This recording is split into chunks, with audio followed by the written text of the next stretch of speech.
What's up, guys? Welcome back. I was stretching. I'm so sorry. You could have told me to give you a second to stretch. No, it's fine actually. Anyway, welcome back to Ghastly Gospels, where every verse is a curse. Listen, I was stretching while I was trying to do that, and I didn't expect to stretch when you said that. So, anyway, I am Dr. Kaori Knight. Welcome back. And I am Captain Diesel. Welcome, welcome for the first time, people. Welcome. I was like the first turtles. Leave me alone. Did you just wake up, or did I? My God. You're contagious, is what it is. Whatever. Anyway, it has been a minute, right?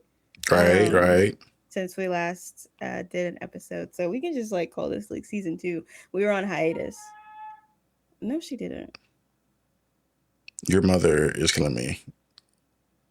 Hey, bro, we'll have to rock out. Fuck it. Anyway, um, are we still recording? Yeah, still going. Ain't even stop. Oh. Anyway, so today we are going to be talking about a movie that I've been wanting to talk about and review for ever.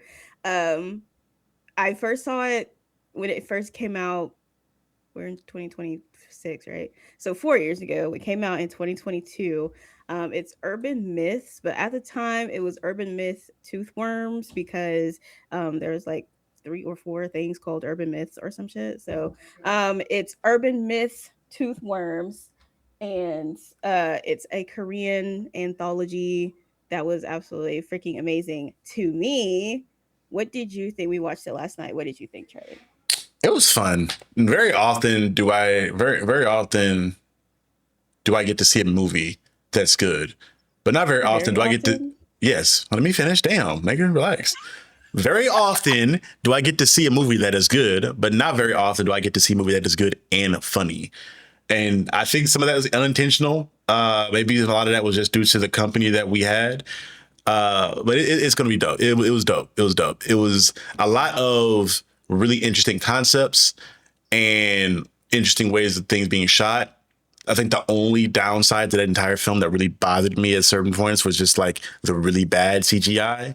I'm not against all CGI in horror. I'd rather prefer practical and a lot of different things. I think some of the different stories could have been amplified with practical effects. If they would have been able to do the toothworm thing with practical, Mm. just find practical effects. They kind of already did it slightly with the camera shot in general because they had to have some kind of prosthetic mouth for some of the shots. You could have somehow added prosthetic worms inside of the fake mouth to dig out of. I don't know. That's just me and the nitpick stuff there. But all in all, fun movie. I would definitely recommend to watch with either yourself or a group of people. It was fun for us. Honestly, with because I think when it comes to Korean films, and I'm not 100% sure, but they're not too reliant on the CGI, more so just the story. So they use CGI, of course, but they don't want the CGI to take away from the story. And I feel like they probably thought, especially with the Toothworms one, because it was going from Parasite to zombies, that it may have taken away from the story if they spent far too much on CGI on the the worms.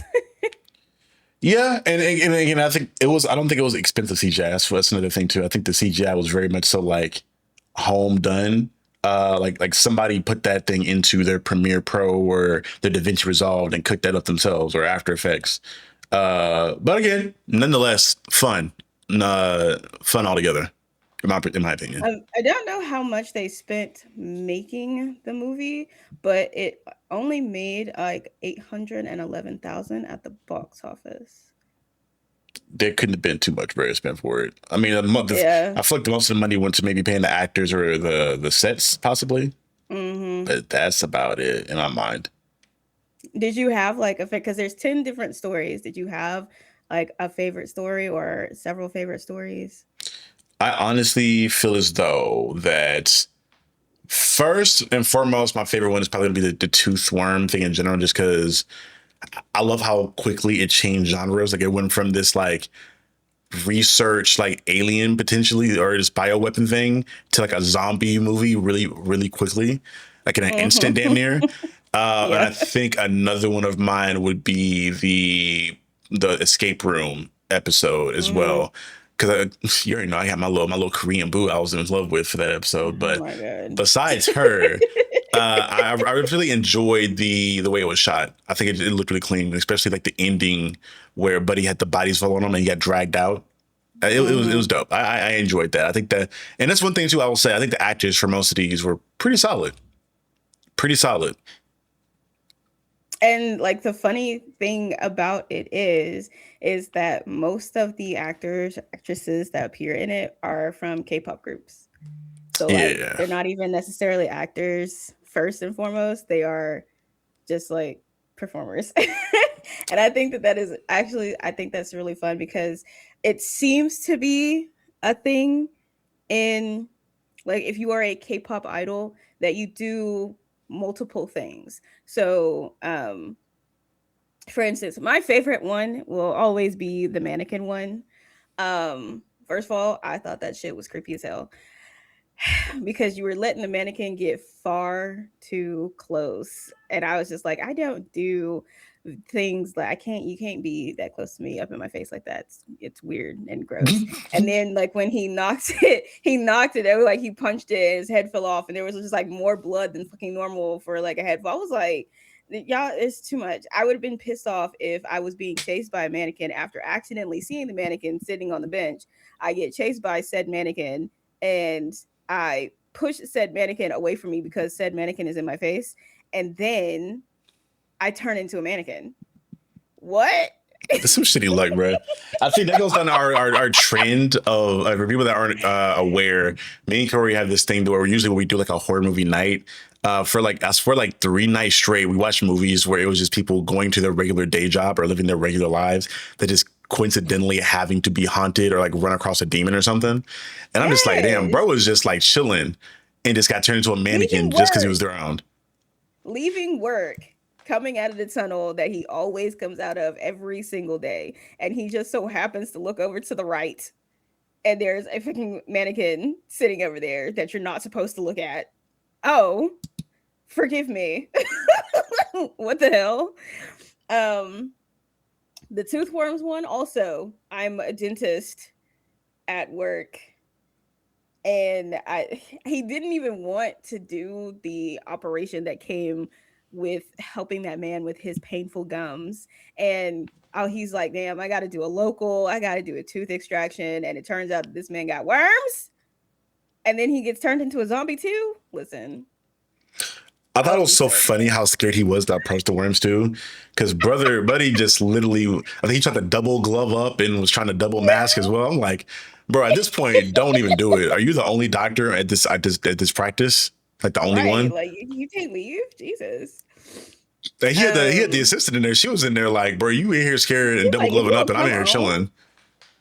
And then one that I felt bad for, the necromancy one with the two girls. Yes, that you know what? Oh, That one was so odd to me on a couple of different levels. More so because in watching this film, I'm also like paying attention to like how Korean culture is conducted, how people go mhm. about it. And in my mind, I figure Korean culture is very conservative. So the idea that these two girls that very clearly have some sort of relationship, romantic relationship, it seems. At least from my perspective, I ain't gonna like it. Some of the shots, I'm just like, yeah, bro, these girls would be a little gay, but there's They nothing wrong with they that. didn't have a romantic relationship, and I guess it's because I'm a girl. So like you can very easily tell the difference between somebody who's a couple and then somebody who's like truly best friends. So it's two girls who were best friends, and it's very clear they were best friends since they were small, like since they were little. And they're like really, really close. And it's that type of like friendship where you spend all day, every day together. And I do have a friend like that. Her name is Natalie. And just sitting there talking. We sitting outside. If I'm about to lay down at her lap right there, I'm about to lay my head right there.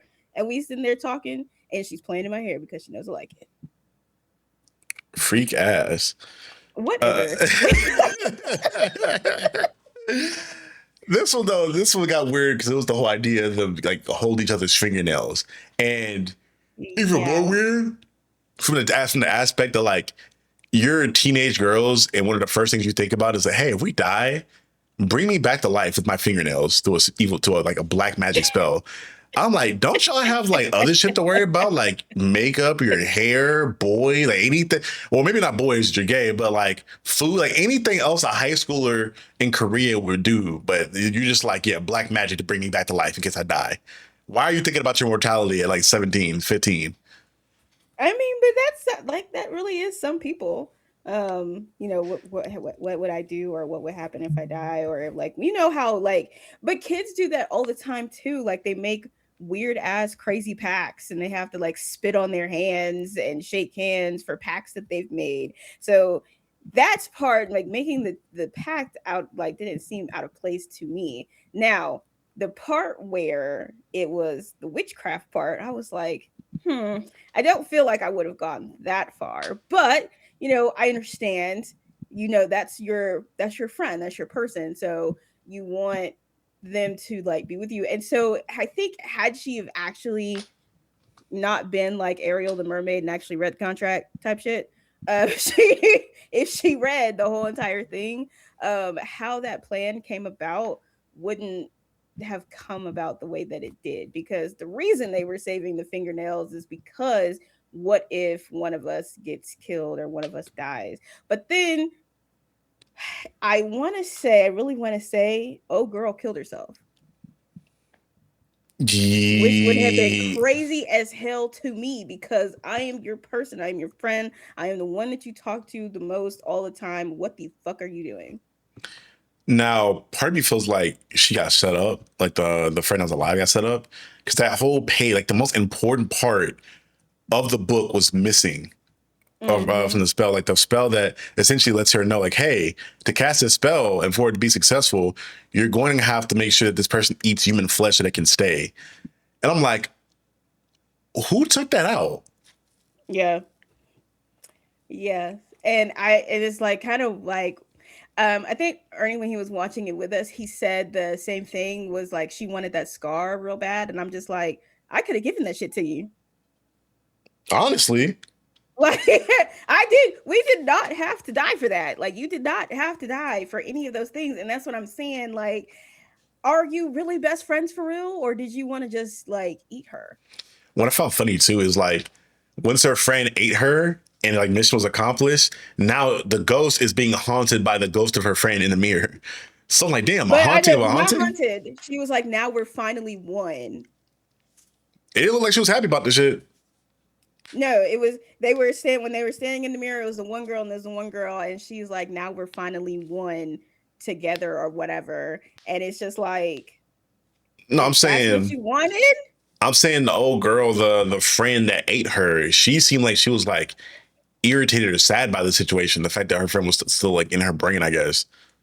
From at No, least from my perspective, that's how it looked. that's exactly what she wanted, was for them to be one together. And I'm like, girl, We all we didn't float even have to down do all of here. this. Right, we didn't have to do all of this. To be perfectly honest, I don't even know why you went this far. It was pretty good. I enjoyed that. I had a blast watching that one.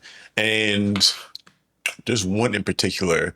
We were laughing at it. It was the one that wasn't really supernatural. It was the one with the stalker that like hid in a Yes. Oh cabinet. my god.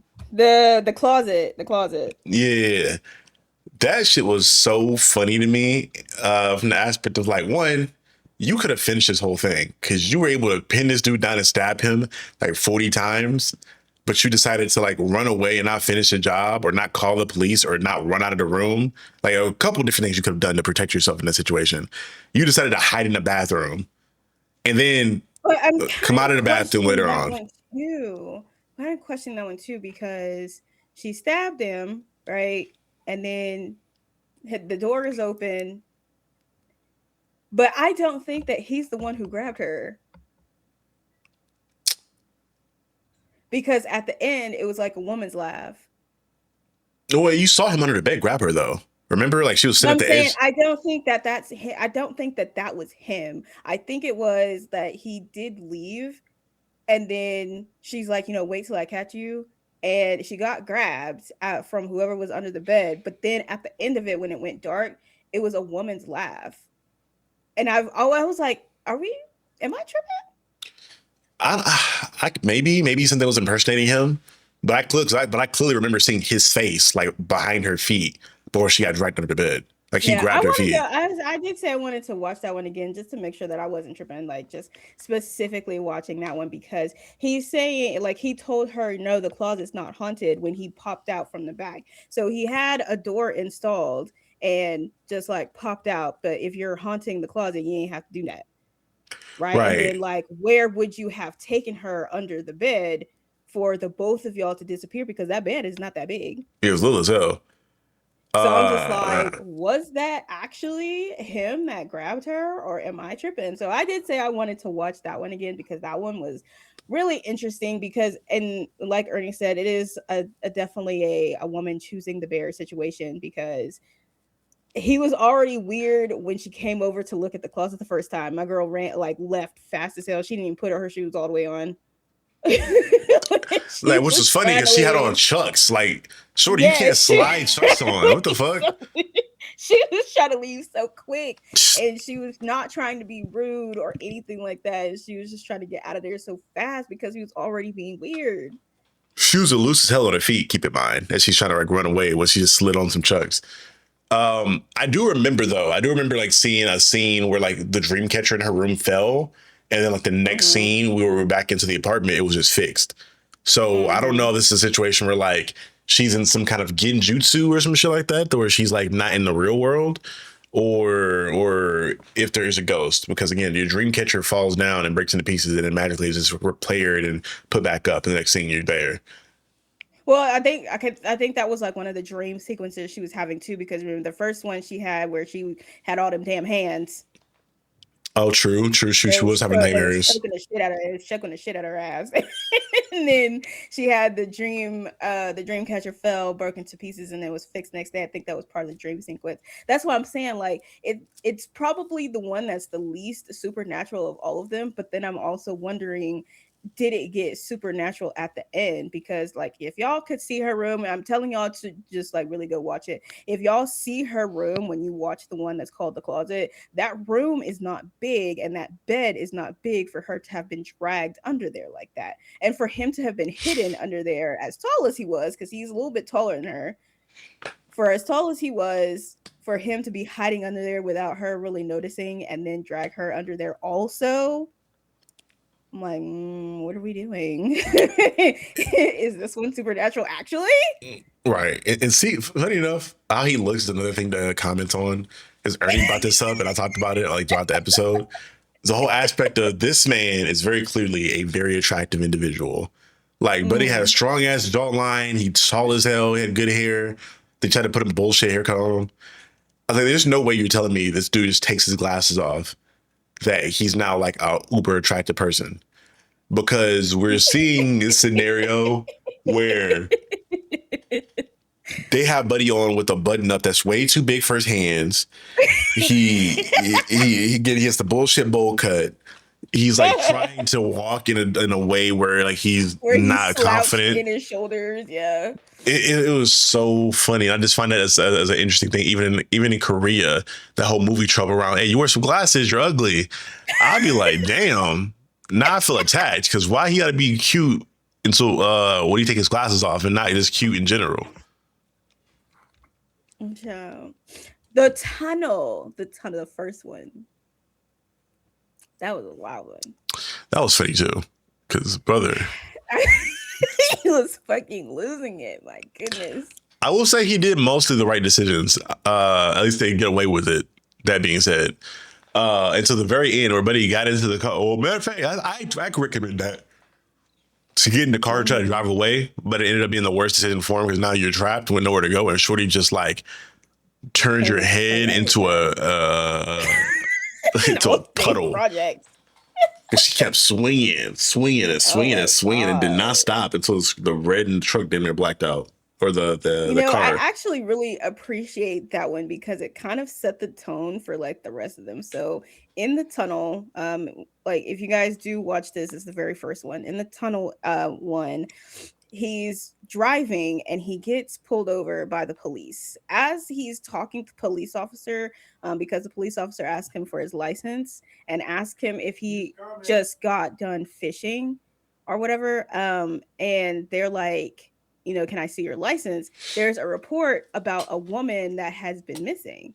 And I'm like, well, how long has she been missing for that report to be happening right now? Yeah, because there's no way in the middle of the night. Is this? Keep in mind this is late, and but his buddy's commenting on like he's doing late night fishing. There's no way she goes missing that night, and somebody just like magically knows that she's missing and gets a police report out. Unless Right. she lived with a family nearby and like wandered there, I guess somehow. Which at that point I'm asking like, okay, how do you your night clothes, your nightgown, wander out of your home into the middle of the street in the middle of nowhere To get hit. to get hit? I no, I don't Because know. he did hit her with his car. And the police officer does point out that he has a dent in his car.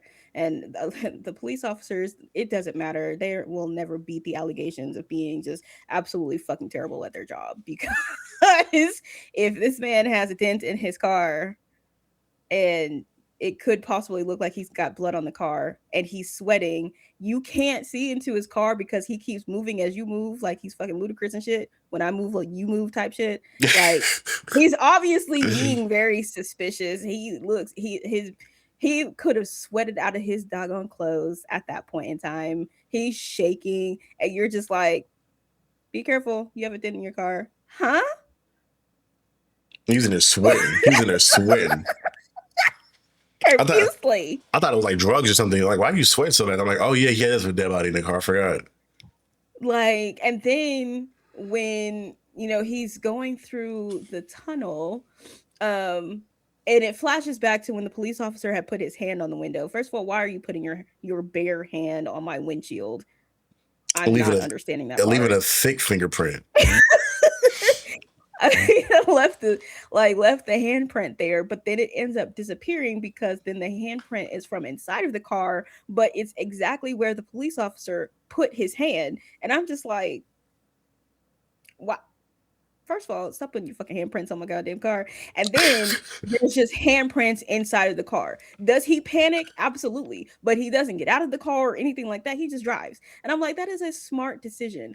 Up until the part where he goes and he's like, where can I dump this body? And he pulls up this map, which is not a good idea because if they find your phone, they're going to see that you're trying to dump a body. And he pulls up the map and he's getting ready to, or he picks just this random place, and he gets pissed off at her for being in the back of his trunk when you could have just did a hit and run and left her body right there. Oh no. But then you cut her hair and leave it in the spot you were going to dump her at, but then you don't dump her. After that, he Yeah, just started making the wrong decisions. yeah, because brother, the math wasn't mathing near the end of that shit. I'm like, bro, you just don't want to live, do you? You I doing was like, why all this did you stuff. cut her hair there if you're not going to dump her there? You could have just dumped her there. That's what you pulled over for. And it's like getting mad at her for it. I'm like, bro, she just She's walked into the dead. road. Yeah, like what the hell? You hit her with your car, and you're also blaming her, like, because you're saying that she jumped out in front of the car like she was a deer or something like that, and something tells me with like the way he was swerving that it was probably just you. That's funny as fuck. It was probably just you chilling. The woman Now, in red was pretty good too, though. oh, that was really fucking good. That one was that. Yeah, that was another funny one where it's like, near the ending for that. I'm like, okay, it's pretty apparent that they're gonna drop her off this building. They have a mirroring death to the woman haunting her. Hmm. But I'm like, okay, when are we doing this? This thing's been running for a minute. When I seen her just like snatch her up and climb up the building, I'm like, oh, you're just adding extra steps to this shit at this point. You could have ran her outside Snatch. up to the top of the building and ran her off the edge, but you're like, I'm gonna pick her up by one hand and drag her to the top before I drop her. I'm like, But nah, then I was brother. sitting here like, is the door to the roof not working? Like she couldn't open the door, I guess. So she's just like, oh well, since you can't open the door, I'm gonna help you out. Snatch your ass. Funny as fuck. We're gonna do this way. And it was really funny. The elevator part was the funniest part because it doesn't matter what floor you stop on. I'm literally right here. So I either get you now or I get you later. You let me know what you want to do. And when she decided to run, she was like, okay, thank you. I Tear don't know that why we ass keep up. going up and down on the elevator. Cause she was there's that one scene I think it lasted a little too long where like she just had her head down in front of the door and she would keep like hitting the Mm-hmm. button that would keep bringing her back to the ghost. I'm like, okay, I Yes. get it. Like we've done this like literally like 3 times now. We can move on. It is this scene Like is overstayed as it welcome. doesn't matter what floor you go to, baby. She's gonna get you. And what I kind of when I was watching it and thinking, the part in the beginning where they were talking about what happened, the girl that whose funeral they went to was their friend. So it's the two of them or the three of them and another friend, and she fell off the building or jumped or whatever. She was chased off the building by the woman in red, and then that's when she was asking her, like in the park, was she chased by someone? First of all, how would I know the answer to that? The only thing I know is that her ass fell off the building. I don't know if she was chased. She didn't tell me. Her friend was cute though. Listen to a little park bench in the beginning. Girl's fine. Shut up. It's like, man, these Like, Korean women are okay. Korea number one. You're so but all in all, I really did like watching it. I loved watching it with y'all, but I like watching it. It's probably my third or fourth time actually rewatching that. Which is why I still can't believe that I don't know if that was a haunting or not at the end of the closet. But um I love this one. If you guys have never seen it, please do. It's on Tubi. I 100% recommend it. Like 1,000%. It's so good, honestly. It's pretty good. I really enjoyed it. I hope to see more movies like it. To your point, we were going to compare it to VHS, which maybe we can do like a VHS breakdown in itself Mm-hmm. for a future episode. But it was along those lines. It's this anthology series that was more so fun because it was stationed in a country and a culture that we don't get to see too often, especially in horror. Mm-hmm. So getting to see like how the Korean people live and how they interact with these different things, these supernatural things, it was fun to see that. And all in all, this is just funny. The people that made this definitely had their fun making it. They had a blast making this. Mm-hmm. I like I said, I love the fact that they used K-pop idols for this because Shonu and inside of the mannequin, Alexa being in escape games, the escape room one, Ciola and Exie being in two of them. Ciola was the main character in the closet, and then Exie is she used to be the leader of a Korean K-pop group called WJSN, um, like back in 2016. So yeah, I like seeing them do other things. A lot of other things. The one from Toothworms who played the dentist, he was a rapper for a Korean or a K-pop group called Infinite, and then now he's like currently a dance crew member for something a group called Ambitious. So I like seeing them do other things besides K-pop. Truly, like even if they're really good at it, I like seeing them outside of their norm. I think that's really fun. And you're not slick because you try to slide in that bullshit halfway through, like the second or third one, like, oh yeah, I don't need subtitles. I just, I know Korean. So, like, all right, nigga, flex you're Korean. Leave me alone. Okay. Let me enjoy this in peace. Let me enjoy my Because English dub. you didn't have the subtitles on, and you was like, "Does this have subtitles?" I was like, I don't need them." So because I didn't, I wasn't bragging, but I didn't know if it came with subtitles because when I first watched it, I didn't have any subtitles then either. But at that point, I had already knew how to speak Korean, so I was just like, "Oh, I'll just watch it, I guess."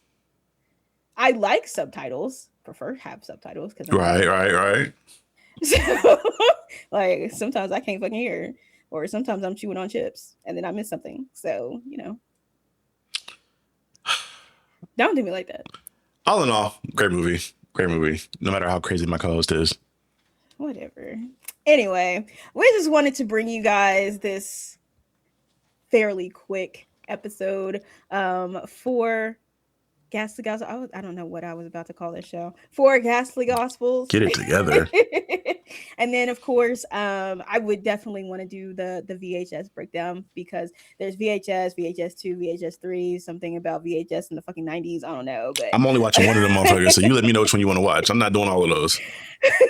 so I definitely want to check those out. All of the anthologies ones remind me of each other because there's like the VHS and then dreams and nightmares and daydreams. I was about to say dreamscapes. Jesus Christ, nightmares and daydreams, Jeez. and then like shit like two sentence horror stories. So like all of that stuff, I like things like that because it just kind of reminds me of each other. So we'll definitely be breaking those down as well. But that is it for this episode. Charlie, where can they find you, of course?